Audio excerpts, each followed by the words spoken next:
ꯑꯃꯨꯛꯀꯁꯨ ꯃꯅꯤꯄꯨꯔꯤ ꯍꯣꯞ ꯆꯦꯅꯦꯜꯕꯨ ꯌꯦꯡꯕꯤꯔꯤꯕ ꯃꯤꯄꯨꯝ ꯈꯨꯗꯤꯡꯃꯛꯄꯨ ꯇꯔꯥꯝ ꯅꯣꯛꯆꯔꯤ ꯉꯁꯤ ꯑꯩꯈꯣꯏ ꯂꯦꯁꯟ 9 ꯂꯦꯁꯟ ꯃꯥꯄꯟ ꯁꯨꯅꯕꯒꯤ ꯂꯦꯁꯟ ꯑꯁꯦ ꯍꯤꯡꯅꯕꯒꯤ ꯍꯧꯔꯛꯐꯝ ꯍꯥꯏꯕꯒꯤ ꯇꯣꯄꯤꯛ ꯑꯁꯤꯗ ꯑꯩꯈꯣꯏꯅ ꯅꯩꯅꯒꯅꯤ ꯑꯩꯈꯣꯏꯒꯤ ꯂꯦꯁꯟꯁꯦ ꯅꯩꯅꯕꯒꯤꯗꯃꯛꯇ ꯃꯄꯨꯡ ꯐꯥꯍꯟꯅꯤꯡꯉꯥꯏꯒꯤꯗꯃꯛꯇ ꯑꯩꯈꯣꯏꯒꯤ ꯏꯆꯤꯟ ꯏꯅꯥꯎ ꯑꯩꯒꯤ ꯕ꯭ꯔꯗꯔ ꯒꯥꯃꯩ ꯑꯃꯁꯨꯡ ꯁꯤꯁꯇꯔ ꯈꯝꯄꯨꯏ ꯑꯃꯁꯨꯡ ꯕ꯭ꯔꯗꯔ ꯑꯦꯕꯖꯁꯄꯨꯁꯨ ꯋꯦꯜꯀꯝ ꯇꯧꯖꯔꯤ ꯉꯁꯤꯒꯤ ꯌꯥꯝꯅ ꯐꯖꯔꯕ ꯇꯣꯄꯤꯛ ꯑꯩꯈꯣꯏꯅ ꯍꯥꯟꯅ ꯂꯦꯁꯟ 9 ꯐꯥꯎ ꯌꯥꯝꯅ ꯐꯖꯅ ꯑꯩꯈꯣꯏꯅ ꯎꯕ ꯐꯪꯈ꯭ꯔꯦ ꯑꯗꯨꯅ ꯉꯁꯤꯒꯤ ꯂꯦꯁꯟ 9 ꯅꯨꯡꯁꯤꯕꯁꯦ ꯀꯗꯥꯏꯗꯒꯤ ꯍꯧꯔꯛꯄꯅꯣ ꯍꯥꯏꯕꯁꯦ ꯍꯤꯡꯅꯕꯁꯦ ꯄꯨꯟꯁꯤꯁꯦ ꯀꯗꯥꯏꯗꯒꯤ ꯍꯧꯔꯛꯄꯅꯣ ꯍꯥꯏꯕꯒꯤ ꯃꯇꯥꯡꯗ ꯑꯩꯈꯣꯏꯅ ꯅꯩꯅꯒꯅꯤ ꯑꯗꯨꯅ ꯍꯧꯗ꯭ꯔꯤꯉꯩ ꯃꯃꯥꯡꯗ ꯁꯤꯁꯇꯔ ꯈꯝꯄꯨꯏꯅ ꯅꯤꯖꯁꯅꯨ ꯏꯁꯣꯔꯗ ꯂꯨꯞꯆꯁꯦ ꯁꯔꯒꯗ ꯂꯩꯕ ꯏꯄꯥ ꯏꯁꯣꯔ ꯊꯥꯒꯠꯆꯔꯤ ꯅꯍꯥꯛꯀꯤ ꯁꯤꯒꯨꯝꯕ ꯅꯨꯡꯉꯥꯏꯔꯕ ꯅꯨꯃꯤꯠ ꯅꯪꯅ ꯄꯤꯕꯤꯔꯦ ꯏꯁꯣꯔ ꯅꯪꯒꯤ ꯋꯥꯐꯝ ꯑꯩꯈꯣꯏ ꯈꯔ ꯅꯩꯅꯔꯒ ꯇꯥꯏꯕꯪ ꯃꯤꯕꯨ ꯈꯪꯍꯟꯅꯕ ꯏꯁꯣꯔ ꯅꯪꯒꯤ ꯊꯕꯛ ꯇꯧꯅꯕ ꯅꯪꯅ ꯄꯤꯕꯤꯕ ꯃꯇꯝ ꯌꯥꯝ ꯊꯥꯒꯠꯆꯔꯤ ꯍꯧꯖꯤꯛ ꯍꯥꯏꯒꯗꯧꯕ ꯑꯩꯈꯣꯏ ꯃꯌꯥꯝꯕꯨꯁꯨ ꯏꯁꯣꯔ ꯅꯪꯒꯤ ꯊꯋꯥꯏ ꯑꯁꯦꯡꯕꯅ ꯂꯣꯏꯅꯕꯤꯌꯨ ꯍꯥꯏꯒꯗꯧꯕ ꯆꯤꯟꯕꯥꯟ ꯑꯩꯈꯣꯏꯒꯤ ꯄꯨꯛꯅꯤꯡ ꯋꯥꯈꯜ ꯂꯣꯏꯅꯃꯛꯇ ꯅꯪꯒꯤ ꯁꯔꯀꯗꯨꯅ ꯌꯥꯎꯕꯤꯔꯦ ꯍꯥꯏꯔꯒ ꯃꯄꯨꯡ ꯐꯥꯕ ꯉꯝꯅꯕ ꯅꯪꯅ ꯅꯪꯒꯤ ꯁꯔꯀꯗꯨꯅ ꯌꯥꯎꯍꯟꯕꯤꯌꯨ ꯍꯥꯏꯅ ꯏꯁꯣꯔꯒꯤ ꯃꯤꯡꯗ ꯁꯣꯟꯖꯔꯤ ꯑꯥꯃꯦꯟ ꯌꯥꯝ ꯅꯨꯡꯉꯥꯏꯔꯦ ꯁꯤꯁꯇꯔ ꯈꯝꯄꯨꯏ ꯉꯁꯤꯒꯤ ꯑꯩꯈꯣꯏꯒꯤ ꯂꯦꯁꯟ ꯅꯝꯕꯔ 9 ꯍꯤꯡꯅꯕꯒꯤ ꯍꯧꯔꯛꯐꯝ ꯀꯣ life the source of life ꯍꯥꯏꯕꯒꯤ ꯇꯣꯄꯤꯛꯁꯤꯗ ꯑꯩꯈꯣꯏꯅ ꯍꯧꯒꯅꯤ ꯉꯁꯤ ꯑꯩꯈꯣꯏꯒꯤ ꯃꯦꯃꯣꯔꯤ ꯚꯔꯁ ꯑꯁꯤꯅ ꯖꯣꯟ 14:6 ꯁꯤꯗ ꯀꯔꯤ ꯍꯥꯏ ꯖꯤꯁꯨꯅ ꯃꯉꯣꯟꯗ ꯍꯥꯏ ꯂꯝꯕꯤ ꯑꯆꯨꯝꯕ ꯑꯗꯨꯁꯨ ꯍꯤꯡꯅꯕ ꯑꯗꯨꯁꯨ ꯑꯩꯅꯤ ꯑꯩꯒꯤ ꯏꯄꯥ ꯅꯠꯇꯅ ꯀꯅꯥ ꯑꯃꯠꯇꯅ ꯏꯄꯥꯒꯤ ꯃꯐꯝꯗ ꯊꯨꯡꯕ ꯉꯝꯗꯦ ꯍꯥꯏꯅ ꯀꯩꯅꯣꯅ ꯖꯤꯁꯨꯅ ꯍꯥꯏꯌꯦꯀꯣ ꯑꯗꯨꯅ ꯑꯩꯈꯣꯏꯅ ꯃꯃꯥꯡ ꯂꯦꯁꯟꯗ ꯑꯩꯈꯣꯏꯅ ꯌꯦꯡꯕ ꯃꯇꯝꯗ ꯐꯦꯔꯁꯤꯁ ꯈꯣꯏꯅ ꯖꯤꯁꯨꯉꯣꯟꯗ ꯀꯅꯥꯅꯣ ꯍꯪꯕ ꯃꯇꯝꯗ ꯖꯤꯁꯨꯅ ꯑꯩꯅꯤ ꯍꯥꯏꯅ ꯖꯤꯁꯨꯅ ꯈꯨꯝꯈꯤꯀꯣ ꯑꯩꯈꯣꯏꯅ ꯎꯕ ꯐꯪꯉꯤ ꯑꯗꯣ ꯉꯁꯤꯒꯤ ꯍꯥꯏꯕꯁꯤ ꯀꯔꯤꯅꯣ ꯀꯅꯥꯅꯣ ꯍꯥꯏꯕꯁꯦ ꯑꯩꯈꯣꯏꯅ ꯈꯤꯇꯪ ꯌꯦꯡꯃꯤꯟꯅꯁꯤꯀꯣ ꯁꯤꯗꯀꯣ ꯖꯤꯁꯨꯅ ꯄꯪꯁꯤ ꯁꯤꯖꯤꯟꯅꯕ ꯅꯠꯇꯦ ꯍꯥꯏꯕꯁꯤꯀꯣ ꯑꯗꯨꯅ ꯌꯦꯡꯁꯤ ꯑꯩꯈꯣꯏꯅ ꯃꯣꯖꯦꯁꯀꯤ ꯃꯇꯝꯗꯁꯨ ꯃꯣꯖꯦꯁꯅ ꯕꯔꯅꯤꯡ ꯕꯨꯁꯇ ꯏꯁꯣꯔꯅ ꯃꯥꯕꯨ ꯀꯧꯕ ꯃꯇꯝꯗ ꯃꯣꯖꯦꯁꯉꯣꯟꯗꯁꯨ ꯍꯥꯏꯌꯦ ꯑꯩꯍꯥꯛꯅꯤ ꯀꯣ ꯃꯣꯖꯦꯁꯅꯁꯨ who I am ꯍꯥꯏꯅ ꯃꯣꯖꯦꯁꯉꯣꯟꯗ ꯍꯥꯏꯌꯦ ꯑꯩꯅꯤ ꯃꯍꯥꯛ ꯑꯗꯨꯗꯤ ꯑꯩꯅꯤꯀꯣ ꯃꯥꯅ ꯖꯤꯁꯨꯅ ꯍꯥꯏꯌꯦ ꯑꯗꯨꯒ Exodus 3:14 ꯑꯃꯨꯛꯀ ꯍꯥꯏꯌꯦ that I am ꯑꯃꯨꯛꯀ ꯍꯥꯏꯌꯦꯀꯣ ꯃꯥꯅ ꯑꯩꯍꯥꯛꯅꯤ ꯍꯥꯏꯕꯁꯦ ꯑꯃꯨꯛꯀ ꯁꯤꯖꯤꯟꯅꯩꯀꯣ ꯖꯤꯁꯨꯅ ꯁꯤꯖꯤꯟꯅꯩꯀꯣ ꯑꯩꯍꯥꯛꯅꯤ ꯍꯥꯏꯕꯒꯤ ꯋꯥꯔꯤꯁꯦ ꯍꯥꯏꯕꯁꯤ ꯀꯅꯥꯅꯣ ꯑꯩꯈꯣꯏꯅ ꯁꯨꯝ ꯌꯦꯡꯕ ꯃꯇꯝꯗ ꯀꯔꯤ ꯍꯥꯏꯅꯕꯅꯣ ꯌꯥꯝꯅ ꯔꯤꯃꯥꯔꯀꯦꯕꯜ ꯑꯣꯏꯕ ꯋꯥꯔꯗꯁꯅꯤꯀꯣ ꯌꯥꯝꯅ ꯃꯔꯝ ꯂꯩꯅ ꯆꯥꯅ ꯁꯤꯖꯤꯟꯅꯕ ꯋꯥꯍꯩꯅꯤ ꯍꯥꯏꯕꯁꯦ ꯑꯩꯈꯣꯏ ꯍꯛꯆꯥꯡ ꯑꯣꯏꯗꯨꯅ ꯑꯩꯈꯣꯏꯒꯤ ꯃꯔꯛꯇ ꯇꯤꯟꯂꯦꯀꯣ ꯖꯤꯁꯨꯅꯤ ꯀꯣ ꯍꯛꯆꯥꯡ ꯑꯣꯏꯔꯛꯇꯨꯅ ꯑꯩꯈꯣꯏꯒꯤ ꯃꯔꯛꯇ ꯇꯤꯟꯂꯦ ꯑꯗꯨꯒ ꯑꯩꯈꯣꯏꯒꯤꯗꯃꯛ ꯀ꯭ꯔꯣꯁꯇ ꯄꯥꯡꯇꯤꯡꯗꯨꯅ ꯁꯤꯕꯤꯈꯤꯀꯣ ꯑꯁꯤꯁꯦ ꯑꯩꯈꯣꯏ ꯖꯤꯁꯨꯒ ꯆꯥꯡꯗꯝꯅꯩꯀꯣ ꯁꯤꯗꯀꯣ ꯍꯥꯏꯕꯁꯦ ꯑꯩꯈꯣꯏ ꯁꯤꯗ ꯉꯁꯤꯒꯤ ꯊꯤꯝ ꯀꯣ ꯍꯥꯏꯕꯁꯤ ꯊꯤꯝꯁꯦ ꯑꯗꯨꯝ ꯑꯩꯈꯣꯏꯒꯤ ꯁꯤꯒꯤ ꯂꯦꯁꯟꯗ ꯑꯗꯨꯝ ꯁꯤꯖꯤꯟꯅꯗꯨꯅ ꯂꯩꯒꯅꯤ ꯀꯣ ꯍꯥꯏꯕꯒꯤ ꯋꯥꯍꯩ ꯑꯩꯅꯤ ꯏꯄꯥ ꯏꯁꯣꯔ ꯃꯣꯖꯦꯁꯉꯣꯟꯗ ꯍꯥꯏꯈꯤꯕ ꯑꯩꯅꯤ ꯐꯦꯔꯤꯁꯤꯁ ꯁ꯭ꯀ꯭ꯔꯥꯏꯕ ꯈꯣꯏꯗ ꯍꯥꯏꯈꯤꯕ ꯑꯩꯅꯤ ꯑꯕ꯭ꯔꯥꯍꯥꯝꯒꯤ ꯃꯃꯥꯡꯗ ꯑꯩꯅꯤ ꯍꯥꯏꯕꯒꯨꯝꯕꯒꯤ ꯁꯤ ꯋꯥꯍꯩꯁꯦ ꯁꯦ ꯌꯥꯝꯅ ꯇꯣꯏꯅ ꯁꯤꯖꯤꯟꯅꯕ ꯎꯏ ꯑꯗꯨꯅ ꯉꯁꯤ ꯌꯦꯡꯁꯦ ꯉꯁꯤꯒꯤ ꯊꯤꯝ ꯑꯗꯨꯗꯤ ꯑꯩꯈꯣꯏꯅ ꯃꯦꯃꯣꯔꯤ ꯚꯔꯁꯀ ꯆꯥꯡꯗꯝꯅꯗꯨꯅ ꯃꯥꯟꯅꯍꯟꯗꯨꯅ ꯑꯩꯈꯣꯏꯅ ꯃꯣꯏꯅ ꯁꯤꯖꯤꯟꯅꯕ ꯑꯩꯈꯣꯏꯒꯤ ꯂꯦꯁꯟꯗ ꯍꯥꯏꯔꯤꯕꯁꯦ I am the way the truth and the light ꯀꯣ ꯂꯝꯕꯤ ꯑꯗꯨꯁꯨ ꯑꯆꯨꯝꯕ ꯑꯗꯨꯁꯨ ꯍꯤꯡꯅꯕ ꯑꯗꯨꯁꯨ ꯑꯩꯅꯤ ꯍꯥꯏꯅ ꯍꯥꯏꯅ ꯖꯤꯁꯨꯅ ꯁꯤꯖꯤꯟꯅꯕ ꯁꯤꯒꯤ ꯃꯇꯥꯡꯗ ꯑꯩꯈꯣꯏꯅ ꯅꯩꯅꯒꯅꯤ ꯍꯥꯏꯕꯁꯦ ꯗ ꯂꯥꯏꯠ ꯑꯣꯐ ꯗ ꯋꯥꯔꯜꯁꯨ ꯍꯥꯏꯅꯁꯨ ꯆꯥꯡꯗꯝꯅꯩ ꯑꯩꯈꯣই ꯂꯦꯁꯟꯗꯀꯣ ꯇꯥꯏꯕꯪꯄꯥꯟꯒꯤ ꯃꯉꯥꯜ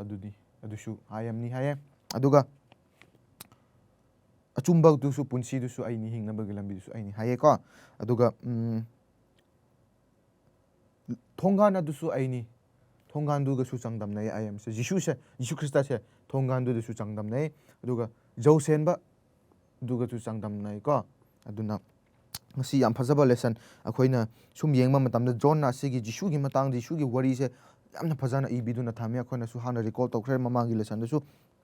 ꯑꯗꯨꯅ ꯑꯩꯈꯣꯏ ꯉꯁꯤꯗꯤ ꯑꯃꯨꯛꯀ ꯏꯚꯤꯗꯦꯟꯁ ꯁꯥꯈꯤ ꯀꯣ ꯑꯀꯟꯕ ꯐꯖꯕ ꯖꯣꯟ ꯏꯕꯤꯗꯨꯅ ꯂꯩꯕꯁꯤꯡꯁꯦ ꯑꯃꯨꯛꯀ ꯑꯩꯈꯣꯏꯅ ꯌꯦꯡꯁꯤ ꯑꯗꯨꯗꯤ ꯀꯔꯤꯒꯤꯅꯣ ꯍꯥꯏꯕ ꯃꯇꯝꯗ ꯖꯤꯁꯨꯁꯦ ꯃꯁꯥꯌꯥꯅꯤꯀꯣ ꯖꯤꯁꯨꯁꯦ ꯑꯁꯦꯡꯕ ꯏꯁꯣꯔꯅꯤꯀꯣ ꯍꯥꯏꯕꯒꯤ ꯃꯇꯥꯡꯗ ꯑꯩꯈꯣꯏꯅ ꯌꯦꯡꯕ ꯐꯪꯒꯅꯤ ꯃꯔꯝꯗꯤ ꯃꯥꯅ ꯖꯤꯁꯨꯅ ꯇꯥꯏꯕꯪꯄꯥꯟꯗ ꯂꯩꯔꯤꯉꯩ ꯃꯇꯝꯗꯗꯤ ꯑꯅꯝꯕ ꯃꯤꯅ ꯊꯥꯖꯈꯤꯗꯅꯦ ꯃꯥꯕꯨ ꯑꯅꯝꯕ ꯃꯤꯅ ꯊꯩꯗꯣꯛꯂꯒ ꯆꯠꯂꯦꯅꯦ ꯑꯗꯨꯕꯨ ꯃꯔꯝ ꯑꯅꯤ ꯑꯩꯈꯣꯏꯅ ꯇꯝꯒꯅꯤ ꯉꯁꯤꯀꯣ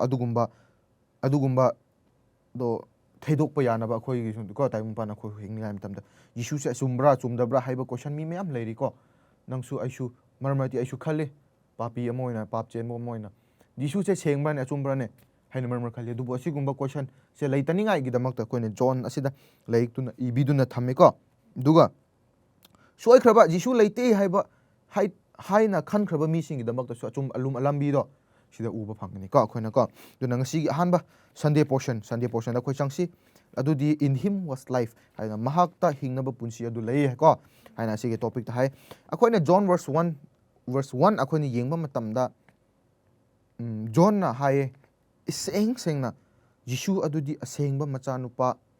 ꯖꯤꯁꯨ ꯑꯗꯨꯗꯤ ꯏꯁꯣꯔꯅꯤ ꯍꯥꯏꯅꯀꯣ ꯖꯣꯟ ꯚꯔꯁ 1ꯗ ꯏꯗꯨꯅ ꯂꯩꯌꯦ ꯐꯖꯅ ꯑꯦꯟ ꯖꯣꯟ 1 ꯚꯔꯁ 4ꯗꯁꯨ ꯍꯥꯏꯌꯦ ꯖꯣꯟ 1 ꯚꯔꯁ 4ꯗꯁꯨ ꯍꯥꯏꯌꯦ ꯃꯉꯣꯟꯗ ꯍꯤꯡꯕ ꯂꯩꯔꯝꯃꯤ ꯑꯃꯁꯨꯡ ꯍꯤꯡꯕ ꯑꯗꯨ ꯃꯤꯁꯤꯡꯒꯤ ꯃꯉꯥꯟ ꯑꯣꯏꯔꯝꯃꯤ ꯀꯣ in him was life and the life was the light of men ꯍꯥꯏꯅꯀꯣ ꯁꯤꯗꯁꯨ ꯏꯗꯨꯅ ꯂꯩ ꯑꯗꯨꯒ ꯔꯤꯐꯔꯦꯟꯁ ꯀꯃꯥꯏꯅ ꯍꯥꯏꯁꯤꯔꯥ ꯁꯤꯗ ꯔꯤꯐꯔꯦꯟꯁ ꯃꯥꯅ ꯆꯥꯡꯗꯝꯅꯕ ꯃꯇꯝꯗ ꯂꯥꯏꯐ ꯍꯥꯏꯕꯁꯦ ꯑꯁꯦꯡꯕ ꯄꯨꯟꯁꯤ ꯍꯥꯏꯅꯕꯅꯤꯀꯣ ꯁꯤꯗ ꯂꯥꯏꯐ ꯍꯥꯏꯕꯁꯦ ꯑꯩꯈꯣꯏꯅ ꯁꯤꯗ ꯖꯣꯟꯗ ꯁꯤꯖꯤꯟꯅꯕꯁꯦ ꯄꯨꯟꯁꯤ ꯍꯥꯏꯕꯁꯦ ꯑꯁꯦꯡꯕ ꯄꯨꯟꯁꯤ ꯍꯥꯏꯅ ꯆꯥꯡꯗꯝꯅꯕꯅꯤ ꯑꯗꯨꯅ ꯑꯩꯈꯣꯏ ꯖꯣꯟ 5 ꯚꯔꯁ 21 ꯑꯁꯤꯗ ꯄꯥꯕ ꯃꯇꯝꯗ ꯍꯤ ꯍꯦꯁ ꯂꯥꯏꯐ ꯍꯥꯏꯕꯅꯤ ꯃꯍꯥꯛ ꯑꯗꯨꯗ ꯍꯤꯡꯅꯕ ꯄꯨꯟꯁꯤ ꯑꯁꯦꯡꯕ ꯄꯨꯟꯁꯤꯗꯣ ꯃꯍꯥꯛ ꯑꯗꯨꯗ ꯂꯩꯌꯦ ꯍꯥꯏꯅ ꯀꯣ ꯃꯍꯥꯛꯇꯨꯗ ꯂꯩꯕꯒꯤ ꯃꯇꯨꯡ ꯏꯟꯅ ꯃꯥ ꯄꯤꯊꯣꯛꯄꯁꯨ ꯉꯝꯃꯦ ꯍꯤꯡꯅꯕ ꯄꯨꯟꯁꯤꯗꯣ ꯂꯣꯝꯕ ꯅꯥꯏꯗꯕ ꯄꯨꯟꯁꯤ ꯑꯗꯨꯗꯣ ꯄꯤꯊꯣꯛꯄꯁꯨ ꯉꯝꯃꯦ ꯍꯥꯏꯅ ꯑꯩꯈꯣꯏꯅ ꯖꯣꯟ 5:20 ꯚꯔꯁꯇꯁꯨ ꯏꯗꯨꯅ ꯂꯩ ꯑꯗꯨꯅ ꯌꯥꯝꯅ ꯐꯖꯕ ꯑꯩꯈꯣꯏꯅ ꯖꯤꯁꯨꯉꯣꯟꯗ ꯆꯪꯖꯕ ꯇꯥꯔꯕꯗꯤ ꯖꯤꯁꯨꯉꯣꯟꯗ ꯍꯥꯏꯖꯕ ꯇꯥꯔꯕꯗꯤ ꯅꯤꯖꯕ ꯇꯥꯔꯕꯗꯤ ꯀꯣꯏꯁꯟꯁꯦ ꯖꯤꯁꯨꯕꯨ ꯊꯥꯖꯕ ꯇꯥꯔꯕꯗꯤ ꯍꯤꯡꯅꯕꯒꯤ ꯄꯨꯟꯁꯤꯗꯨꯁꯨ ꯑꯩꯈꯣꯏꯗ ꯐꯪꯕꯤꯒꯅꯤ ꯃꯔꯝꯗꯤ ꯍꯤꯡꯅꯕꯒꯤ ꯄꯨꯟꯁꯤꯒꯤ ꯍꯧꯔꯛꯐꯝꯗꯨꯗꯤ ꯃꯥꯅ ꯍꯧꯔꯛꯄꯅꯤꯅ ꯍꯤꯡꯅꯕ ꯂꯣꯝꯕ ꯅꯥꯏꯗꯕ ꯄꯨꯟꯁꯤ ꯂꯣꯝꯕ ꯅꯥꯏꯗꯕ ꯅꯨꯡꯁꯤꯕ ꯑꯗꯨꯗꯤ ꯃꯉꯣꯟꯗ ꯂꯩ ꯑꯗꯨꯅ ꯃꯥꯕꯨ ꯆꯪꯖꯕ ꯈꯨꯗꯤꯡꯃꯛꯇ ꯃꯥꯕꯨ ꯑꯗꯨꯒꯨꯝꯕ ꯅꯨꯡꯁꯤꯕ ꯂꯝꯕꯤ ꯄꯨꯟꯁꯤꯁꯦ ꯐꯪꯒꯅꯤ ꯍꯥꯏꯅꯀꯣ ꯑꯩꯈꯣꯏꯅ ꯖꯣꯟ ꯁꯤꯒꯤ ꯂꯥꯏꯔꯤꯛ ꯑꯁꯤꯗ ꯂꯦꯁꯟ ꯅꯝꯕꯔ 9 ꯑꯁꯤꯗ ꯏꯗꯨꯅ ꯂꯩ 36 times ꯂꯥꯏꯐ ꯄꯨꯟꯁꯤ ꯍꯥꯏꯕꯁꯦ ꯑꯩꯈꯣꯏꯅ ꯁꯤ ꯒꯣꯁꯄꯦꯜ ꯖꯣꯟꯗ ꯏꯗꯨꯅ ꯂꯩꯀꯣ 35 times ꯑꯗꯨꯒ 25% ꯗꯤ ꯅ꯭ꯌꯨ ꯇꯦꯁꯇꯃꯦꯟꯗ ꯑꯣꯜ ꯇꯦꯁꯇꯃꯦꯟꯒ ꯅ꯭ꯌꯨ ꯇꯦꯁꯇꯃꯦꯟꯗ ꯆꯥꯡꯗꯝꯅꯕ ꯃꯇꯝꯗ ꯁꯔꯨꯛ 15 ꯊꯣꯛꯅꯗꯤ ꯅ꯭ꯌꯨ ꯇꯦꯁꯇꯃꯦꯟꯗ ꯁꯤꯖꯤꯟꯅꯩ ꯍꯥꯏꯌꯦꯀꯣ ꯁꯔꯨꯛ 15 ꯊꯣꯛꯅ ꯑꯗꯨꯅ ꯑꯩꯈꯣꯏꯅ ꯑꯁꯤꯒꯤ ꯕꯨꯛ ꯖꯣꯟ ꯑꯁꯤꯗ ꯄꯨꯟꯁꯤ ꯍꯥꯏꯕꯒꯤ ꯂꯥꯏꯐ ꯍꯥꯏꯕꯒꯤ ꯑꯁꯤ ꯌꯥꯝꯅ ꯏꯗꯨꯅ ꯂꯩꯕ ꯏꯕꯒꯤ ꯃꯇꯥꯡ ꯑꯁꯤꯗꯗꯤ ꯀꯔꯤꯒ ꯆꯥꯡꯗꯝꯅꯕ꯭ꯔꯥ ꯑꯅꯝꯕꯅ ꯄꯨꯟꯁꯤ ꯍꯥꯏꯕꯁꯦ ꯂꯣꯝꯕ ꯅꯥꯏꯗꯕ ꯄꯨꯟꯁꯤ ꯍꯥꯏꯅꯕ ꯆꯥꯡꯗꯝꯅꯩ ꯍꯥꯏꯌꯦ ꯀꯣ ꯑꯩꯈꯣꯏꯒꯤ ꯂꯦꯁꯟꯗ ꯑꯩꯈꯣꯏꯅ ꯂꯥꯏꯐ ꯍꯥꯏꯅ ꯁꯤꯖꯤꯟꯅꯕ ꯏꯪꯂꯤꯁ ꯋꯥꯔꯗꯇ ꯑꯣꯏꯔꯕꯁꯨ ꯃꯣꯏꯅ ꯑꯁꯤꯗ ꯑꯩꯈꯣꯏꯒꯤ ꯂꯦꯁꯟ ꯑꯔꯊꯥ ꯑꯣꯟꯕ ꯃꯇꯝꯗꯗꯤ ꯂꯣꯝꯕ ꯅꯥꯏꯗꯕ ꯄꯨꯟꯁꯤꯒ ꯆꯥꯡꯗꯝꯅꯩ ꯍꯥꯏꯀꯣ ꯑꯦꯚꯔꯂꯥꯁꯇꯤꯡ ꯂꯥꯏꯐ ꯂꯣꯝꯕ ꯅꯥꯏꯗꯕ ꯄꯨꯟꯁꯤ ꯍꯥꯏꯅ ꯑꯁꯤꯗ ꯂꯩꯌꯦꯀꯣ ꯑꯗꯨꯅ ꯉꯁꯤ ꯂꯦꯁꯟ ꯑꯁꯤꯗ ꯑꯩꯈꯣꯏꯕꯨ ꯀꯣꯏꯁꯟ ꯍꯪꯗꯨꯅ ꯂꯩ ꯑꯗꯨꯗꯤ ꯖꯤꯁꯨꯅ ꯀꯔꯤꯒꯤ ꯇꯥꯏꯕꯪꯄꯥꯟꯁꯤꯗ ꯂꯥꯛꯄꯅꯣ ꯍꯥꯏꯅ ꯑꯩꯈꯣꯏꯅ ꯀꯣꯏꯁꯟ ꯃꯔꯛ ꯃꯔꯛꯁꯨ ꯍꯪꯉꯦ ꯑꯗꯨꯕꯨ ꯑꯩꯈꯣꯏ ꯕꯥꯏꯕꯜꯁꯤꯗ ꯌꯥꯝꯅ ꯁꯦꯡꯅ ꯌꯥꯝ ꯅꯥꯟꯅ ꯑꯩꯈꯣꯏꯗ ꯏꯗꯨꯅ ꯊꯝꯃꯤ ꯑꯗꯨꯗꯤ ꯀꯔꯤꯒꯤ ꯖꯤꯁꯨꯅ ꯇꯥꯏꯕꯪꯄꯥꯟꯗ ꯂꯥꯛꯄꯅꯣ ꯍꯥꯏꯕ ꯃꯇꯝꯗ ꯑꯩꯈꯣꯏꯅ ꯖꯣꯟ 1 verse 29ꯗ ꯑꯩꯈꯣꯏꯅ ꯌꯦꯡꯕ ꯃꯇꯝꯗ ꯑꯩꯈꯣꯏꯒꯤ ꯄꯥꯞꯇꯒꯤ ꯀꯟꯕꯤꯅꯤꯡꯉꯥꯏ ꯑꯩꯈꯣꯏꯒꯤ ꯄꯥꯞꯄꯨ ꯂꯧꯊꯣꯛꯄꯤꯅꯤꯡꯉꯥꯏ ꯒꯤꯗꯃꯛꯇ ꯂꯥꯛꯄꯅꯤ ꯍꯥꯏꯕꯁꯦ ꯑꯩꯈꯣꯏꯅ ꯎꯕ ꯐꯪꯉꯤꯀꯣ ꯑꯗꯨꯒ ꯁꯦꯀꯦꯟ ꯄꯣꯏꯟꯗ ꯖꯣꯟ 3:16ꯗ ꯀꯔꯤ ꯍꯥꯏ For God so loved the world whoever believes in him ꯍꯥꯏꯕꯅꯤꯀꯣ will have everlasting life ꯃꯍꯥꯛꯄꯨ ꯊꯥꯖꯕ ꯃꯤ ꯑꯗꯨꯗꯤ ꯂꯣꯝꯕ ꯅꯥꯏꯗꯕ ꯄꯨꯟꯁꯤ ꯑꯗꯨ ꯐꯪꯒꯅꯤ ꯍꯥꯏꯅꯀꯣ ꯃꯥꯅ ꯇꯥꯏꯕꯪꯄꯥꯟꯗ ꯂꯥꯛꯄꯒꯤ ꯃꯔꯝ ꯑꯁꯦ ꯑꯗꯨꯒ ꯖꯣꯟ 10:10 ꯇꯔꯥꯗꯁꯨ ꯍꯥꯏꯌꯦ ꯀꯔꯤ ꯍꯥꯏ You may have life ꯍꯥꯏꯕꯅꯤ ꯅꯈꯣꯏꯅ ꯄꯨꯟꯁꯤꯗꯣ ꯐꯪꯖꯅꯤꯡꯉꯥꯏꯒꯤꯗꯃꯛꯇ ꯃꯆꯥꯅꯨꯄꯥ ꯑꯃꯈꯛꯇ ꯅꯥꯏꯔꯕ ꯑꯗꯨ ꯏꯄꯥ ꯏꯁꯣꯔꯅ ꯊꯥꯔꯛꯈꯤꯕꯅꯤ ꯀꯣ ꯑꯩꯈꯣꯏꯅ ꯁꯤꯗ ꯌꯦꯡꯕ ꯐꯪꯉꯤ ꯑꯗꯨꯅ ꯌꯥꯝꯅ ꯐꯖꯕ lesson ngasigi hingnaba haurakpham haibagi matang asida yamna phajana iduna lei aduna akoina dab torisi akoina noi akoigi brother amasung sister singnasu mathang mathang hairakani karamba hena elaborate hena expand taurakani topic ase aduna aigi topic asidi ngasigi in him was life mangonda mahakta hingnabagi punsi adu lei haibagi topic sida ko aina ngangkre aduna Tuesday lesson nga o Monday gi lesson gidamakta aigi brother gai maibu matam pijari Monday gi lesson da the word of eternal life hai ko onai da punsi ma ko hai sida Peter na hai ke bo hai ne sise adu when patharak poda lumanai da punsi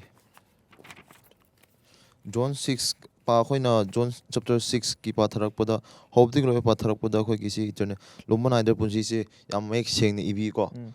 isi ibi sida ke yabar ga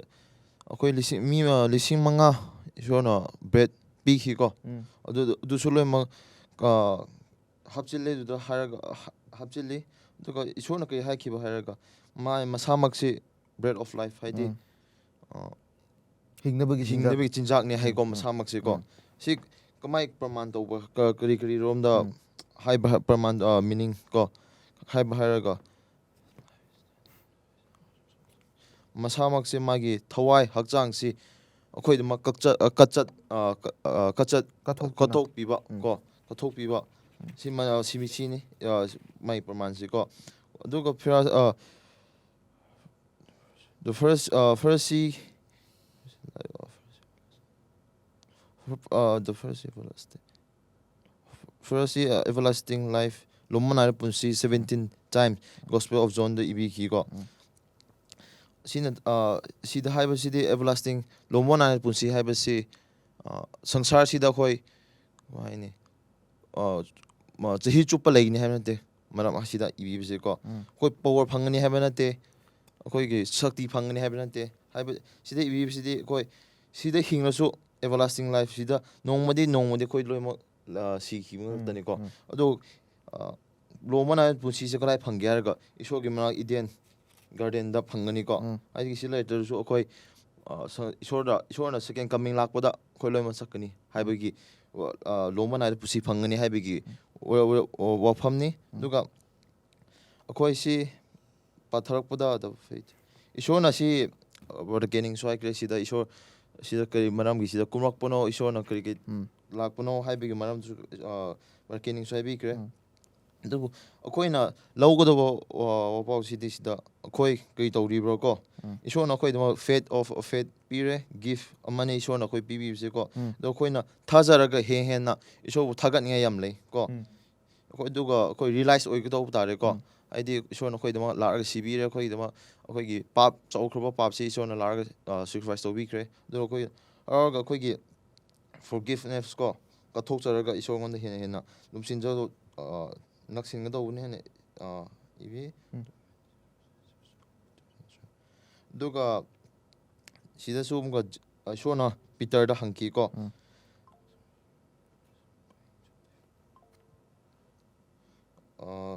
Peter nang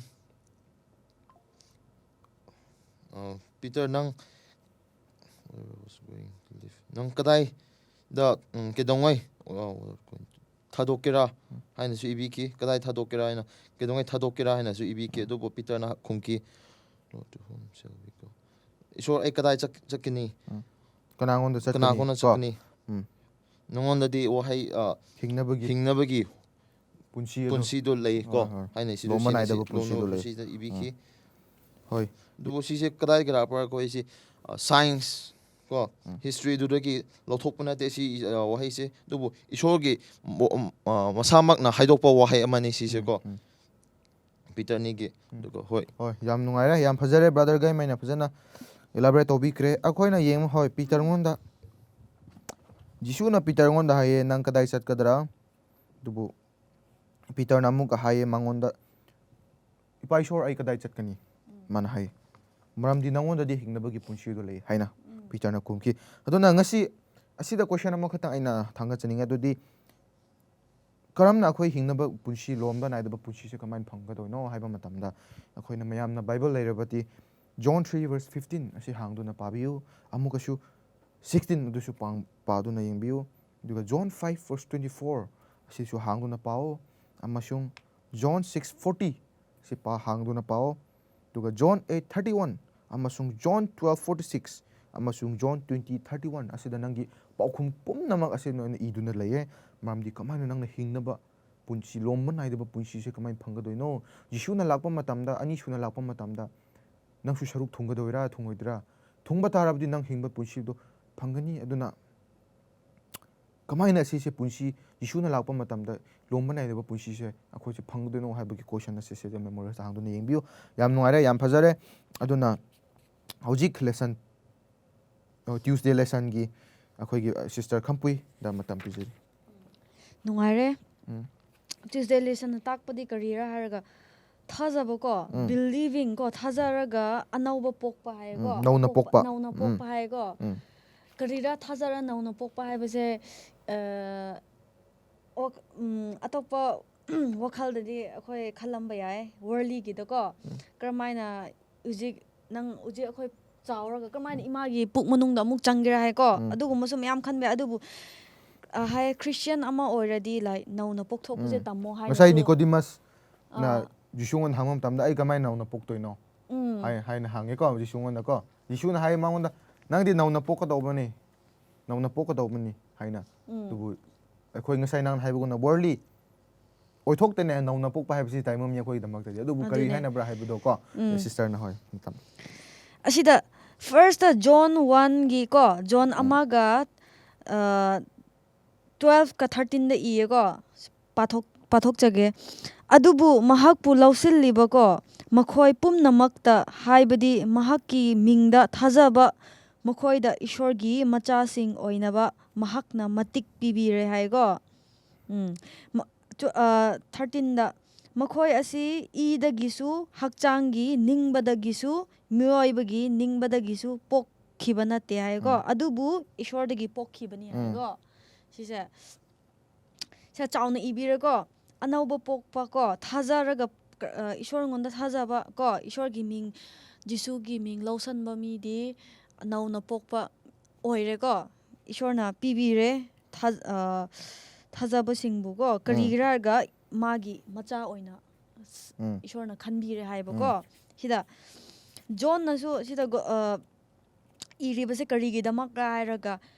John iribase nang paraga ishorbu lausanaba ko thaja sinu haibagi damak ibne ko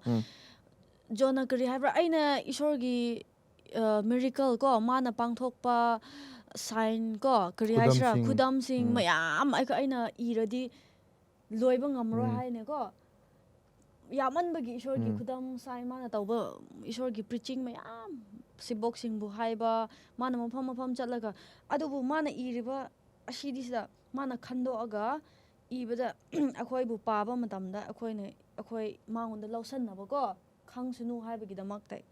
polna ibane ba ko eternal life haibadi lomba naidaba punshi phangnaba ko kari first step se kari haiba first akhoi na mabu thajaba first receive hai lausanba aduga thajaba matamda akhoi ishorna akhoi bu authority power pi ni magi macha oiningai ko ishorna akhoi ngonda kawe ko macha oiningai ko 13 da kari habraga begotten son ka begotten son akhoi dugma wakhal so ma le macha nupa bu thaja draga mapa bu thajaba mapa bu thajaraga macha nupa thajaba asuma yam contracts le ko ama khatani haiba son haibidi ko shona haina ko disciple koina hangba nongi ipadi karmaina tawbra ko haibidi nang monda hena chawbra haina hangbam tamda ai bu thazaradi nanggo ipa bu ubo chap manai haina adudi mabani se amakhatani haiba ko adune ba ko sida akoina contrast myam faith haibase sida man akoina haibda faith haibase is a gift of God hai akoina asimaina Romans 8:16 da myam chatpa matamda ko Romans 18:6 chappa ganda gift ko you are saved by the grace of God ko nang se thousand gi ishor gi thousand mapan nang se kan bi bani ko nang boss tawgunu nang se thousand na kan bi bani ko aduga ishor gi thousand na nang onda gift of spirit ko gift of spirit thawai asengba faith pi base akoina earn tawbana te hai faith se thaja base akoina earn tawraga tawbana te adubu ishor na gift oina pi bani kari gi gift pi ba har baganda ishor bu nang na thajaba matamda khurumba matamda holy spirit bu nang na khurumba invite tawba matamda pi bane adu it's like asise adum irai rai na phangmana te hai thajaba se faith hai base ko it's a gift from God hai ko aduna akhoi thawai akhoi gi thawai hakchang se akhoina ishor gi lomba naidaba mafamda chatke hairdi akhoina chatke hairdi is easy oibana te kari easy kari gi damak ra hai matamda faith thajaba se akhoi irai rai na lakpa nate ishor na gift oina pibane ko aduna akhoi pajana sizina se ko kanagumba ko accept tauba son as the messiah ko messiah haina accept tauba singdi ko lomba naidaba punsi phangani ko aya john na emphasize kari tawbra ba thajaba lausan ba ko accepting tauba thajaba lausan ba se ishor gi wa bu ishor gi haiba ishor gi wabu haiba akhoi lausan maduni haiba ko akhoi se akhoi gi role as a evangelist as a pastor as a anything akhoi gi role di mingonda kari hacha chumthok hanbi bane adubu akhoi mingonda kari hacha yamna eloquent oiba wangang raga ko yamna wangang ba hairaga bible yamna kaino tawraga mingonda baptism tawninga adugumba gi damak nate adubu akhoi di chumthok piba ko adubu holy spirit nani hai kaino tawbadi thawai asengba nani hai mingonda thaja hanba sidi akhoi gi kaino nate hai akhoi mi oiba ngamde hai sidi mi oiba na conviction thaja hanba ji akhoi pangal laithe adubu holy spirit nani thabak tawbadi akhoi gi thabak ti karira haiba matamda prayer tawba ko nibiba aduga akhoi ngandi haijaba ko asineba ko Romans 8:16 da haiba gumna faith haiba ko thajaba biblical based on work ko faith haiba sidi biblical de damak ta di ko karira haiba matamda thawai asengmana akhoi gi thawai akhoi gi pukningda thabak tawbiba ko mina sumain hai nangse yengba matamda faith laitaba male kari gi damak ra thawai asengba nangi manungda ude nangna thabak tawba nangna ngang thokpa matamda thawai asengba man yawba mane kari gi damak ra nangi thajaba do sonbagi ko wangang ba thokpa matamda akhoi ishor gi wangang matamda thawai asengba do yawba matamda nang bible fazana preparation tawba matamda prayer tawba matamda why not thawai asengba kari gi changroi dabra changani obviously changani ko maramdi nang nijabagi thawai asengbu changba thawai asengmana thabak tawba adune akhoi thajaba faith haibase irai rai bana te adubu thawai asengmana changraga akhoi ngonda tawbaduni faith haibase ko adune men brother na khapchin bi ba oisino ko yamna fajare sister kampui gi wahai believing in new birth thajaraga nauna pokpa haibagi matang sida aina kainom khata ningsingi Nicodemus gi wahai John 3 verse 3 aina soidrabadi John verse 3 da oigni Jishu namangonda hai nang unless one is born again that cannot see the kingdom of God nang nauna pok taba tarabadi nang sanalaibak haisara heaven ko kingdom adu nang uba phangoi haina mana Jishu na hai khibugumna akoina nauna pok taba tarabadi ishor christian amoina pok labasu aise christian ni haiba tarabasu nang nauna pok taraba nauna pok pa haibase physically nauna pok pa nate adu spiritually nang pukning honglaga jisungona changjaraga lambi do nijaba matamda nang nauna pok pa haibu do mihak to oiraga dobani maramdi jisuna hai nangna nauna pok taba tarabadi nang taimang pana do sarga laibaga do uba phangoi haina Nicodemus hai ki ba wari gumna aina khara ningsingba phangi yamna phajai nauna poklaga thajaba akhoi faith kanba thajaba kanba aduga thawai asengbaga loinaba haibisi yam maru oibani aduna hojiki lesson Wednesday gi lesson asida akoina rejecting the source of life haibagi matanga da akhogi brother adjust matam lobisnu yam nungai re brother sing sister sing na sho Sunday, Monday, Tuesday portion yam sugaina haibikre. Hojikti Wednesday gi portion asida aina khara dum haizage. Rejecting the source of life. The source of life haibsidi akhoigi hingnabagi punsi asi hainabni ado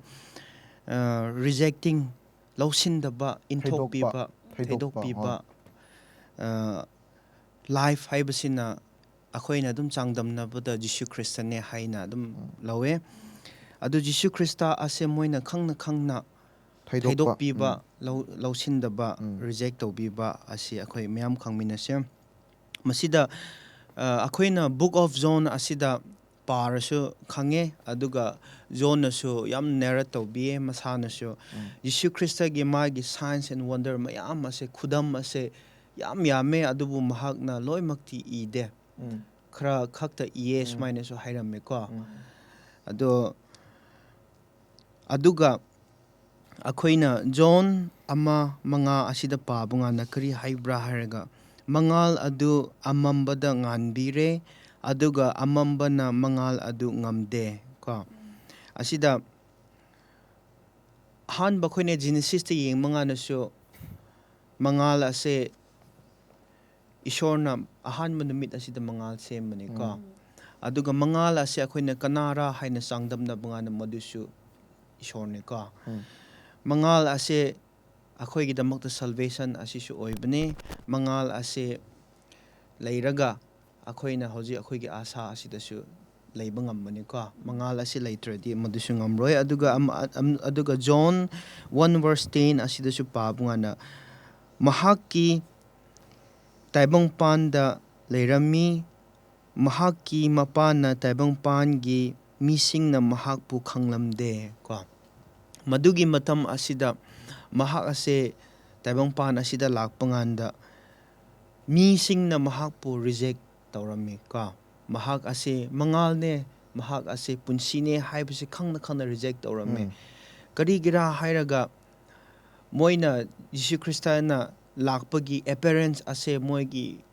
concept moigi idea moina khallambase tungan oibako moina de ningthau oina lakani asigi asa asida leiba aduga akhoina John 1 verse 11 dasu pabunganda mahakna masagi oiba misingna mahakpu lausinde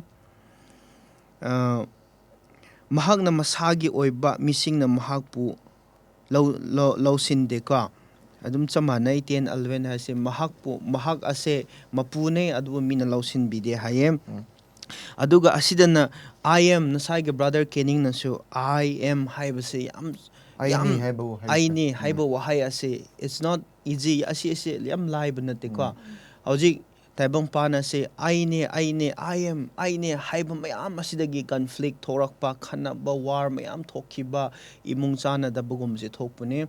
adu Jisu Christana I am haibase karira masauna boldness trueness divinity virtue leiraga asengba leiraga achumba aduga proof witness kyamuk masauna leiraga I am haiba ngambase ko aina habisi even akhoigi Prime Minister oigadra kana oigadra I am haiba ngana nongmadi soirakadabani ko Jisu Christana haibase yamna meaning leina yam deep oina ko leibane adu akhoina su phajana I am haibagi matang asidasu khangbire aduga Paul asina akhoingonda yamna madu matamda Israel masasimu yam wan tawrame kamaina wan tawbra hairaga confidence ti leiraga confidence yamna kari haisra uthokpa showcase tawbako asida khoina Hebrew 10 verse 35 asida su pase maram aduna henna chauba mana fangadaba nakhoigi chetna thajaba adu lengthokani ko lengthokanu haina akhoina Paul asina su sumaina haibikre ko aduga taibang pana se mi oiba khoi si yam da chamaknaba yam leye creation gi matang asida natraga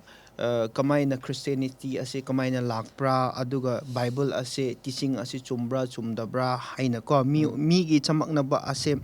scientific historical psychological, philosophical, archaeological or geological ko masigumba mina yamna comparative tawraga scholarsing mayamna su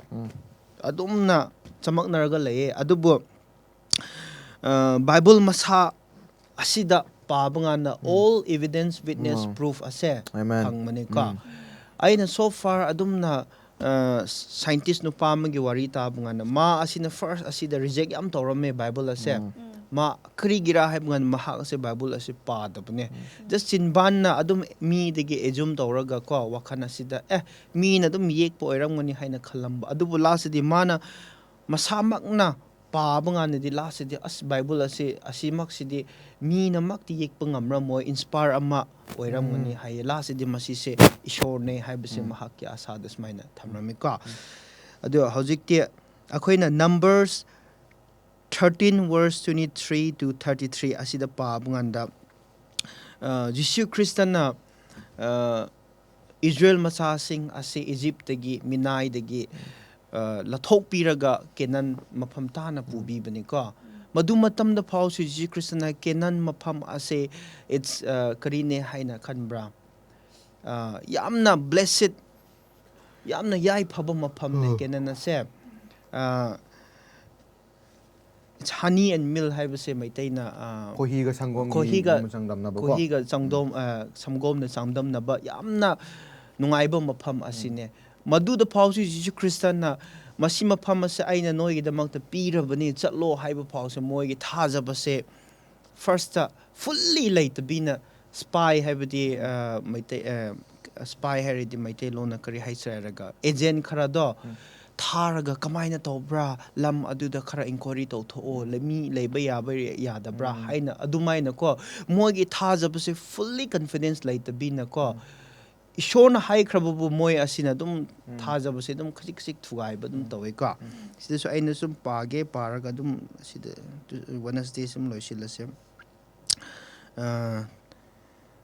Numbers 13 verse 23 to 33 da page aduga makoina isa khol tampakta lakhi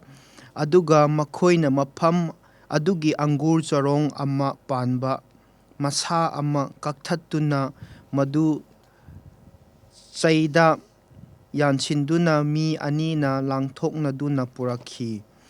aduga makoina kapoising amoksung hayiksing kharasu purakhi Israel machasing na mafam adudagi kakhiba angur charong adugi maramna mafam adu isakhol tampak kauki aduga makoina numit nifuni gi matungda leibak adu lonna yenglubadagi halakhi aduga makoina chatkiduna parangi lamhangda leiba kedesta mausi Haron amoksung Israel machasinggi tiliba miyam pumnamakki mafamda lakhi aduga makoina amoksung miyam pumnamakta pau purakhi amoksung makoida leibak adu uhai uhankhi aduga makoina mangonda tamduna haikhi nahakna aikhoibu takhiba leibak adu aikhoi chatlure aduga taseng namak mafam adu samgom amoksung khohi cheli amoksung masi madugi uhaini adum oinamak leibak adu leiba mising adu mapangal kalli sahar adu chekpanna koisili amoksung yamna chawi adugi mathakta akhoina mafam aduna nahaki machasing urami amalok machasing na nigipta lay aduga hetki machasing jibusta leiba mising amoksung imorigi mising na chingsing da lay aduga kenangi mising na samudra mapan da amoksung Jordan turen mapan da lay ꯀꯦꯂꯦꯕꯅ ꯃꯤꯁꯤꯡ ꯑꯗꯨ ꯃꯧꯁꯤꯒꯤ ꯃꯃꯥꯡꯗ ꯇꯨꯃꯤꯟꯅ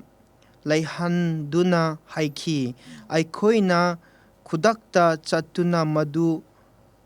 ꯈꯨꯠ ꯆꯥꯟꯁꯤ, ꯃꯔꯝꯗꯤ ꯑꯩꯈꯣꯏꯅ ꯁꯣꯏꯗꯅ ꯃꯗꯨ ꯈꯨꯗꯨꯝ ꯆꯟꯕ ꯉꯝꯒꯅꯤ. ꯑꯗꯨꯕꯨ ꯃꯍꯥꯛꯀ ꯆꯠꯃꯤꯟꯅꯔꯨꯕ ꯃꯤꯁꯤꯡꯅ ꯍꯥꯏꯈꯤ, ꯃꯤꯁꯤꯡ ꯑꯗꯨꯒꯤ ꯃꯥꯌꯣꯛꯇ ꯑꯩꯈꯣꯏꯅ ꯆꯠꯄ ꯉꯝꯂꯣꯏ, ꯃꯔꯝꯗꯤ ꯃꯈꯣꯏꯅ ꯑꯩꯈꯣꯏꯗꯒꯤ ꯍꯦꯟꯅ ꯀꯜꯂꯤ. ꯑꯗꯨꯒ ꯃꯈꯣꯏꯅ ꯂꯣꯟꯅ ꯌꯦꯡꯈꯤꯕ ꯂꯩꯕꯥꯛ ꯑꯗꯨ ꯃꯔꯝꯗ ꯐꯠꯇꯕ ꯄꯥꯎ ꯄꯤꯗꯨꯅ ꯃꯈꯣꯏꯅ ꯏꯖꯔꯦꯜ ꯃꯆꯥꯁꯤꯡ ꯍꯥꯏꯔꯛꯏ, ꯑꯩꯈꯣꯏꯅ ꯂꯣꯟꯅ ꯌꯦꯡꯂꯨꯅꯕ ꯆꯠꯂꯨꯕ ꯂꯩꯕꯥꯛ ꯑꯗꯨꯗꯤ ꯃꯗꯨꯗ ꯈꯨꯟꯗꯕꯁꯤꯡꯕꯨ ꯆꯥꯊꯣꯛꯄ ꯂꯩꯕꯥꯛꯅꯤ. ꯑꯗꯨꯒ ꯑꯩꯈꯣꯏꯅ ꯃꯗꯨꯗꯒꯤ ꯎꯈꯤꯕ ꯃꯤ ꯄꯨꯝꯅꯃꯛ ꯃꯁꯥ ꯃꯎ ꯆꯥꯎꯅ ꯁꯥꯡꯕ ꯃꯤꯁꯤꯡꯅꯤ. ꯑꯗꯨꯒ ꯃꯐꯝ ꯑꯗꯨ ꯑꯩꯈꯣꯏꯅ ꯅꯦꯐꯤꯜꯁꯤꯡꯗꯒꯤ ꯍꯧꯔꯛꯄ ꯑꯅꯥꯛꯀꯤ ꯃꯆꯥꯅꯤꯄꯥꯁꯤꯡ, ꯍꯥꯏꯕꯗꯤ ꯅꯦꯐꯤꯜꯁꯤꯡ ꯎꯔꯝꯃꯤ. ꯑꯗꯨꯒ ꯑꯩꯈꯣꯏ ꯑꯁꯤ ꯏꯁꯥꯒꯤ ꯃꯤꯠꯌꯦꯡꯗ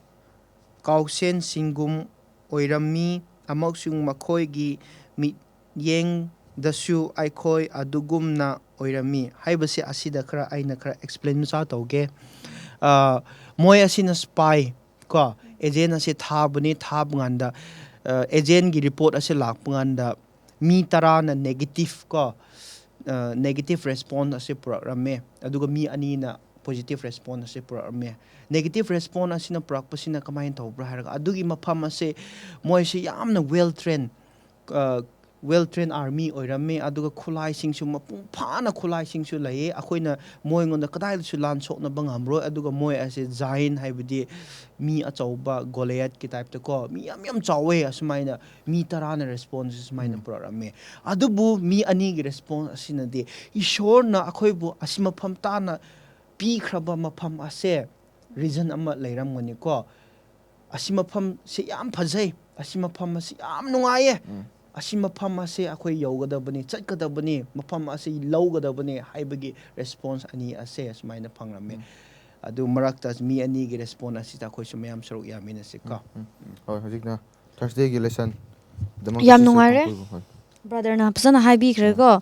ꯑꯩꯅ ꯇꯦꯟꯁꯟꯖꯔꯒ ꯁꯤꯗ ꯊꯔꯁꯗꯦ ꯄꯣꯔꯁꯟꯅ condemnation ꯁꯦ ꯀꯔꯤꯔꯥ ꯍꯥꯏꯕ ꯃꯇꯝꯗ condemnation is same as a rejection ko yaningbaba disapproval haibadi yaningbaba loss ko ꯋꯥꯌꯦꯟꯅꯕ ꯍꯥꯏꯕ yoyenaba ko condemnation ꯍꯥꯏꯕ ꯋꯥꯌꯦꯟꯅꯕ. woyenaba ko aduga ina term atokpa tamnasu yengba matamda lawsandaba ko condemn tawba ko mane ꯀꯅꯥꯒꯨꯝꯕꯅ ꯑꯁꯤꯗ zone 3:18 ꯗ ꯆꯠꯄ ꯃꯇꯝꯗ ꯑꯩꯈꯣꯏꯅ ꯄꯥꯃꯤꯟꯅꯁꯤ. ꯑꯩꯅ ꯄꯥꯊꯣꯛꯆꯒꯦ. ꯃꯍꯥꯛꯄꯨ ꯊꯥꯖꯕ ꯃꯤ ꯑꯗꯨꯕꯨ ꯋꯥꯌꯦꯟ ꯇꯧꯕꯤꯗꯦꯀꯣ. ꯑꯗꯨꯕꯨ ꯊꯥꯖꯗꯕ ꯃꯤ ꯑꯗꯨꯗꯤ ꯋꯥꯌꯦꯟꯈ꯭ꯔꯕꯅꯤ, ꯃꯔꯝꯗꯤ ꯃꯍꯥꯛꯅ ꯏꯁꯣꯔꯒꯤ ꯑꯃꯠꯇ ꯉꯥꯏꯕ ꯃꯆꯥꯅꯤꯄꯥ ꯑꯗꯨꯒꯤ ꯃꯤꯡꯗ ꯊꯥꯖꯈꯤꯗꯦ ꯍꯥꯏꯀꯣ. ꯁꯤꯗ ꯀꯔꯤꯒꯤꯗꯃꯛ ꯃꯤꯑꯣꯏꯕꯁꯦ ꯋꯥꯌꯦꯟꯒꯤ ꯃꯐꯝꯗ ꯄꯨꯔꯛꯄ꯭ꯔꯥ ꯍꯥꯏꯅ ꯑꯩꯈꯣꯏꯅ ꯖꯣꯟ 3:18 ꯗ ꯑꯩꯈꯣꯏꯅ ꯄꯥꯁꯤꯟꯈ꯭ꯔꯦ. ꯑꯗꯨꯒ ꯑꯃꯨꯛꯀ ꯆꯠꯄ ꯃꯇꯝꯗ ꯖꯣꯟ 5:24 ꯗ ꯆꯠꯃꯤꯟꯅꯁꯤꯀꯣ. ꯖꯣꯟ 5:24 ꯗ ꯀꯔꯤ ꯏꯕ꯭ꯔꯥ ꯍꯥꯏꯔꯒ, ꯇꯁꯦꯡꯅꯃꯛ ꯑꯩꯅ ꯅꯈꯣꯏꯗ ꯍꯥꯏꯔꯤ, ꯑꯩꯒꯤ ꯋꯥ ꯇꯥꯕ ꯑꯃꯁꯨꯡ ꯑꯩꯕꯨ ꯊꯥꯔꯛꯄ ꯃꯍꯥꯛ ꯑꯗꯨꯕꯨ ꯊꯥꯖꯕ ꯃꯍꯥꯛ ꯑꯗꯨꯅ ꯂꯣꯝꯕ ꯅꯥꯏꯗꯕ ꯍꯤꯡꯕ ꯐꯪꯂꯦ, ꯑꯗꯨꯒ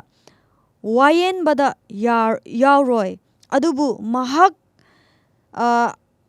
ꯑꯁꯤꯕꯗꯒꯤ ꯑꯍꯤꯡꯕꯗ ꯂꯥꯟꯊꯣꯛꯂꯦ ꯍꯥꯏꯀꯣ. ꯃꯍꯥꯛꯄꯨ ꯊꯥꯖꯕ ꯃꯤꯁꯤꯡꯗꯨꯗꯤ ꯁꯤꯕꯗꯒꯤꯅ ꯂꯥꯟꯊꯣꯛꯈ꯭ꯔꯦ ꯍꯥꯏꯌꯦꯀꯣ. ꯊꯥꯖꯗꯕꯁꯤꯡꯗꯨꯗꯤ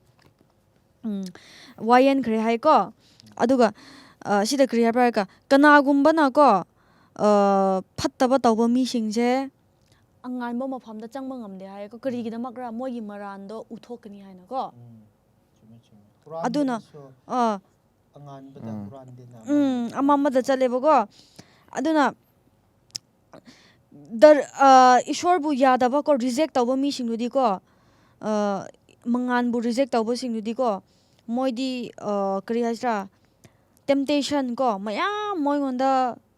mayam thorak pa yai ko aduga thajabasingchu mayam temptation taw karigira harga sida ang phajana clear taw ishor ngonda Matthew 1 to 4 da chapam tamdadi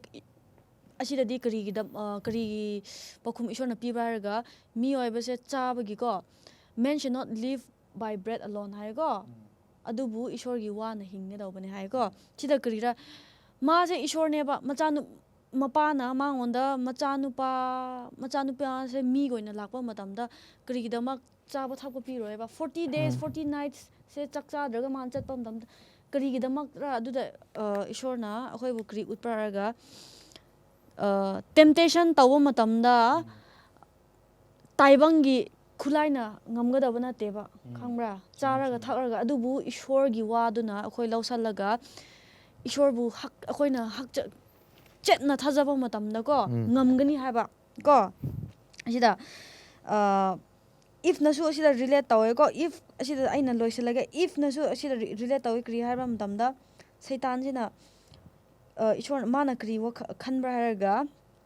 aise ishor gi machane karmane ishor na bu test tower so aingonda si test ta fail tower su pass tower su ko ai bu mana karmane hat kiro natraga sibom pampiro ishor na bu sembira ma wakhala adugumba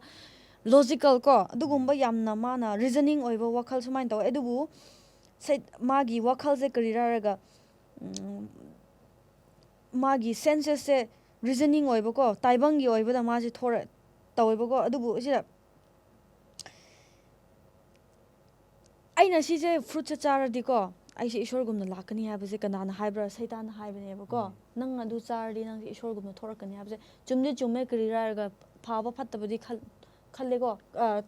thora khange ko adubu ishor gumna di oide adubu siba mafamna di chatle ba ko aduna akhoi ngon temptation miyam lakpa ya adugumba ko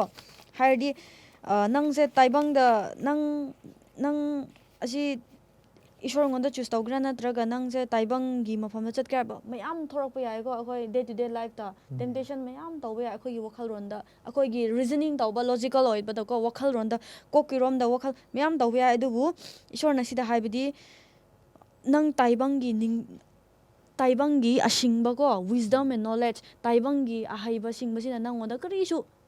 aran khubam da purakwa adubu ishorgi wana ishorbu haiba ishorgi ishor ngona changsen bana nang eternal life se phangani haibane ba ko condemnation na wayan krabase ani le sida ani aina pige ko ishorbu lausin ba mi nang di thajaba aran khubam phangani adubu lausin da ba mi di nang ishorna wayan gani haiba ko sida nang asi akhoi ngonda choose taw akhoi ngonda akhoi na ishorna option pi nang achumba da chatkira natraga chumda ba chatkira ishorbu po lausan ba machanupa bu mapa bu lausan badudi achumba mafamna chalani lausan da bududi nang wayan khrani hai condemnation ko wayan khrani hai aduna nang se aise kadai da lebribra habse akhoi phajana khanse ko phajana examine tawninga lei phajana khaninga lei natrabadi akhoi se wayan khraba mafamde changba matamda ishorna akhoi bu yengbiro mamai onsela chatkani adu akhoi nang oiribra habse akhoi phajana khaninga mathau tae ko amen yam nungaire yam phajare ngasi lesson number 9 hingnabagi haurakpham haina khoi yengba matamda question ani na haurai akoina lesson introduction part akoina question ani na hange adudi kamaina ishor se laibra laitabra haibagi thaidokpa taibong mi da thaidokpa mi kya lai ishor bu si kamaina achumba se kamaina uttoira achumba se kerino haiba matamda the source hingnabagi achumba sakhi adudi bible du iduna lai aduna akoina ngasi lesson se akoina cover up tawba matamda tamjaningai yamna yawi tamjaningai katani nauna pokpadagi hingnabagi lambi reject thaidokuna chatkhiba aduga wayen bada khoi yawgadoribra yawroidoribra wayen bada khoina judas kumna akoina yisubu thaidoklaga chatpa tarabadi akhoi wayen bada soidana yawranani duna yisubu naksaba yisugi damakta punsi ka thokpa ngamba yisugi damakta nang chenba ngamba chatpa ngamba duga yisubu thajaba nangi thajabadu kadai da leblibra nang anganba marakta leblibra amamba marakta leblibra yisugi marakta anganba yisugi anganbadu da nang lepa tarabadi soidana nang hingnabagi punsi lomba naidaba punsi dudi phangnagani aduna adubu nangna ꯖꯤꯁꯨꯕꯨ ꯊꯩꯗꯣꯛꯇꯨꯅ ꯑꯃꯝꯕ ꯃꯔꯛꯇ ꯂꯦꯞꯄ ꯇꯥꯔꯕꯗꯤ ꯅꯪ ꯋꯥꯌꯦꯟꯕ ꯁꯣꯏꯗꯅ ꯋꯥꯌꯦꯟꯕꯗ ꯑꯩꯈꯣꯏ ꯌꯥꯎꯅꯔꯅꯤ ꯑꯗꯨꯅ ꯅꯪ ꯑꯩ ꯉꯁꯤ ꯌꯦꯡꯁꯤ ꯑꯩꯈꯣꯏꯅ ꯂꯦꯞꯂꯤꯕꯁꯤ ꯀꯗꯥꯏꯗ ꯂꯦꯞꯂꯤꯕꯅꯣ ꯑꯩꯈꯣꯏꯅ ꯑꯃꯝꯕꯗ ꯂꯦꯞꯄ ꯇꯥꯔꯕꯗꯤ ꯊꯣꯛꯂꯛꯁꯤ ꯃꯇꯝꯁꯦ ꯌꯥꯝꯅ ꯅꯛꯈ꯭ꯔꯦ ꯑꯗꯨꯅ ꯃꯤꯌꯥꯝꯕꯨꯁꯨ ꯑꯩꯅ ꯏꯟꯁꯤꯜꯂꯤ ꯑꯗꯨꯗꯤ ꯑꯉꯥꯟꯕ ꯃꯔꯛꯇ ꯄꯨꯟꯁꯤ ꯂꯣꯡꯕ ꯅꯥꯏꯗꯕ ꯄꯨꯟꯁꯤ ꯑꯗꯨ ꯐꯪꯅꯕꯒꯤꯗꯃꯛꯇ ꯑꯩꯈꯣꯏ ꯀꯟꯅ ꯍꯣꯠꯅꯁꯤ ꯍꯥꯏꯅ ꯊꯦꯡꯛ ꯌꯨ ꯁꯣ ꯃꯆ